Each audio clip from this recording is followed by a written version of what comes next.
Welcome to day 213. We're in 2 Kings, 2 Chronicles, and in a new book, Nahum. So another prophet on the scene at this point. So we have Jeremiah and Nahum, however you want to pronounce it. Lots of points to add to your list today, so let's get at it. We are in the first thing, 2 Chronicles 34:33. So Josiah removed all detestable idols from the entire land of Israel and required everyone to worship the Lord their God. And throughout the rest of his lifetime, they did not turn away from the Lord, the God of their ancestors. One thing to take away from all these kings is that there were kings that did evil in the Lord's sight and kings that did that pleased the Lord. So whenever you have a king doing good things, the nation is blessed. Whenever a king doing bad things, the nation is stressed and in trouble. There's going to come a time where we have a king, and that's Jesus Christ, who's here ruling, and we'll be blessed for that as well. So what a wonderful time that will be. So something to look at and mirror through those kings. What Josiah did was a wonderful thing. 2 Kings 23:24, and you can add this to your list of mediums and psychics and witchcraft. Something that will happen to all of these people of today as well.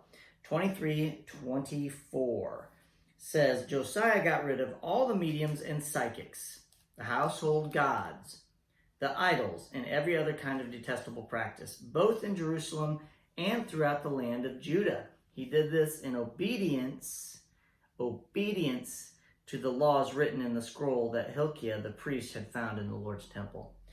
This is going to happen. There will no longer be mediums, psychics, fortune tellers in the land when Christ comes. Amen. We won't need anything or feel like we need to have them. And then you have lists of books. You have 2 Kings 23:28. The rest of the events in Josiah's reign and all his deeds are recorded in the book of the history of the kings of Judah. So that's an add to your reference of the books. That book has been mentioned before. But also 2 Chronicles 35:12. 35:12 says, they divided They divided the burnt offerings among the people by their family groups. So they could offer them to the Lord as prescribed in the book of Moses. Okay, the book of Moses is the book of the covenant, the book of the law. It's not in italics here, so I'm assuming it's just listed so we understand that it is one of those other books. But could be just the book of Moses, but I think it's the book of the law or the book of the covenant. But I did label it because it's mentioned as a book. Then the number 7 is mentioned. Let's see, 2 Chronicles 35:17. 35:17 says, all the Israelites present in Jerusalem celebrated Passover and the festival of unleavened bread for 7 days. So we know that festival is to be celebrated for 7 days. It's just another reference saying, hey, we're following this. This is what's happening. There'll be other 7s to come that are different than us. And then we get into Nahum. What a wonderful thing this is. They're all wonderful. Chapter 1, verses 2-8. I'm not going to read these. I'm just going to add this reference to my list of God's attributes, his description. So it starts out saying the Lord is a jealous God, filled with vengeance and rage. He takes revenge on all who oppose him and continues to rage against his enemies. So understanding more about God. That's important to understand his anger against evil. And then I say something else. This is a key point. He can destroy with one blow. Nahum 1:9.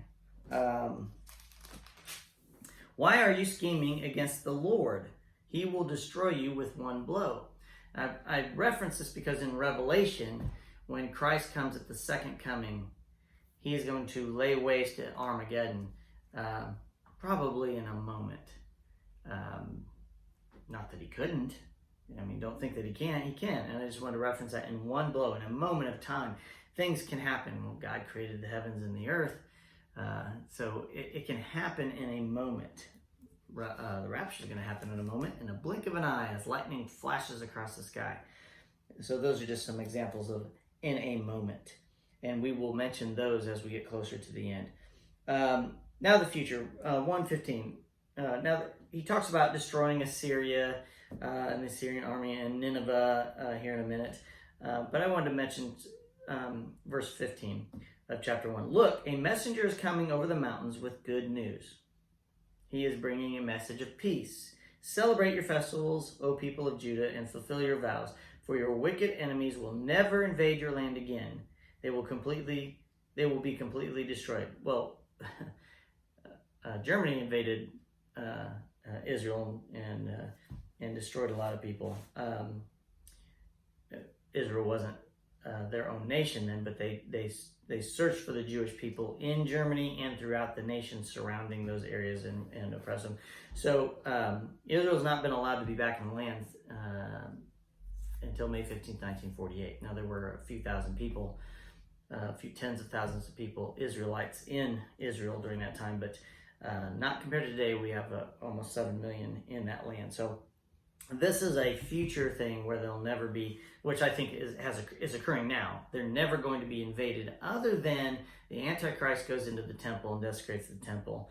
And the last 3.5 years of the tribulation, the Jewish people are fleeing for their lives. And then at the second coming, no one will invade that land ever again. So I labeled that as a future thing. That could go on your timeline. If you have your timeline, you should write that in the second coming column, never to be invaded again. And then we have colors. I just pointed this out. Chapter 2, verse 3, the shields flash red in the sunlight. See the scarlet uniforms of the valiant troops. Watch as their glittering chariots move into position with a force of spears waving above them. So there's colors listed there. I say that because in Revelation, the armies of the Antichrist are in scarlet. And I say armies leniently.